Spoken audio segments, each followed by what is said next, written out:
साथ रोहित भी बने। रोहित, सोमवार का दिन कहा जा रहा था कि राष्ट्रपति डोनाल्ड ट्रंप के लिए बहुत ज्यादा दिक्कत पैदा हो सकती है। कांग्रेस के अंदर लगातार उन पर सवाल खड़े किए जा रहे थे कि क्यों आप लगातार अमेरिका को ड्रैग कर रहे हैं एक नई वॉर के अंदर।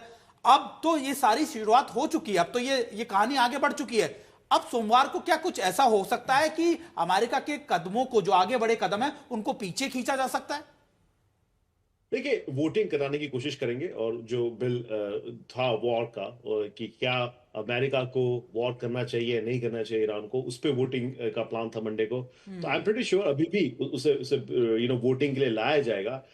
लेकिन क्योंकि अब आप वॉर में आप आ चुके हैं, प्लस आपने प्रूव कर दिया है कि आपने वहां से खमेनी को हटा दिया है, तो मुझे लगता है कि रिपब्लिकन्स कांग्रेस में तो बिल्कुल यूनाइटेड रहेंगे प्रेसिडेंट ट्रम्प के लिए।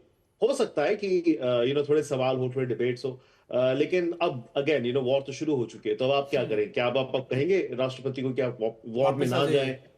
हाँ, तो वो तो मुश्किल लगता है। लेकिन जो पूर्णिमा जी कह रही थी, आई थिंक उसमें एक चीज मैं जरूर ऐड करूंगा, कि अपार्ट फ्रॉम, हम हर कोई ये बात जरूर करता है कि प्रेसिडेंट ट्रम्प जो है वो अपनी लिबर्टी लेते हैं चीजों में। लेकिन जहां तक बाकी उनके जो बेस की बात है, उनका ये कहना है कि वो अमेरिका की सिक्योरिटी को जो है उससे स्ट्रेंथन कर रहे हैं, स्पेशली एनर्जी सेक्टर को लेके।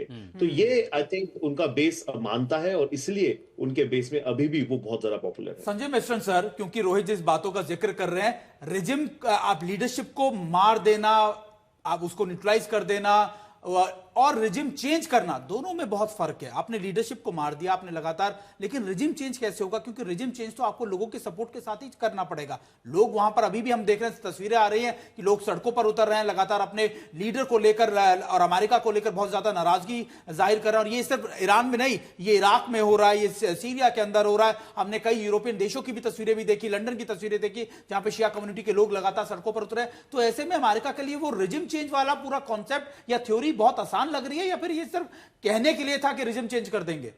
देखिए, मेरे को लगता है ये पॉसिबिलिटी है, और इसको मैं जस्टिफाई करूंगा कैसे।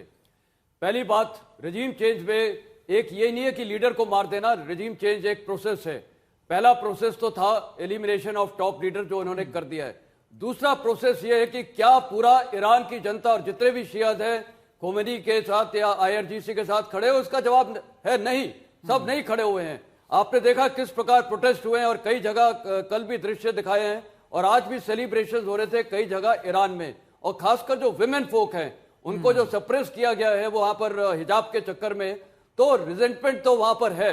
तो रिजीम चेंज में वहां की लोकल लोगों का भी बहुत बड़ा हाथ होगा। लेकिन तो मिश्र साहब, इसमें एक दरअसल बदलाव ये भी है कि एक बड़ी आबादी है जो उनको मानती है। 79 के रेवोल्यूशन के बाद भले ही विरोध रहा हो, लेकिन धीरे धीरे लोग उस ढर्रे पर आए, और इसीलिए खामेनी कहते हैं कि वो जो रऊफ खामेनी थे उनसे भी बड़ी शख्सियत वो बन गए, और धीरे धीरे पावर हस्तांतरण हुआ। हाँ, ईरान में सब कुछ एक झटके में नहीं बदला। पहले उनके पास सर्वोच्च लीडर का दावा मिला, फिर उसके बाद उन्होंने वहां की मिलिट्री पर कब्जा किया, फिर उनको सबसे बड़ा नीति निर्धारक बना दिया गया। अगर इस स्थिति में कोई पद पर पहुंचा है बिना जनता के सपोर्ट के नहीं है, तो अगली जगह उनकी अगर कोई आएगा, और जब ये जानकारी मिल रही है कि उन्होंने कह दिया था कि मेरी विरासत ये संभालेंगे, ऐसा क्यों नहीं होगा कि जो उनके समर्थक वो उसी पर अपना भरोसा दिखाएंगे, उसके प्रति लॉयल्टी दिखाएंगे? आपने अच्छा सवाल किया। देखिए, उनके समर्थक हैं, मैं मानता हूं, लेकिन देखिए, आप ये भी देखिए IRGC के अंदर क्या फैक्शंस नहीं है, फैक्शनिज्म है। बिल्कुल। आप ये देखिए कि ये जो कई लोगों को उन्होंने लीडरशिप को मारा, चाहे नसरल्लाह को लेबनान में मारा, इस्माइल हानिया को तेहरान के अंदर मारा है,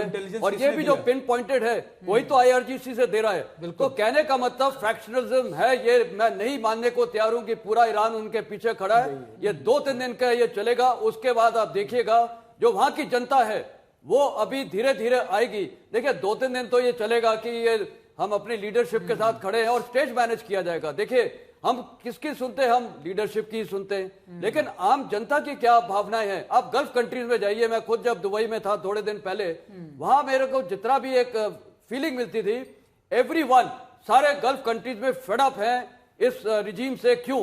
क्योंकि इस रीजन को इंस्टेबिलिटी लाने का कारण ईरान है, और इनके जो प्रॉक्सीज थे उनको देखिए।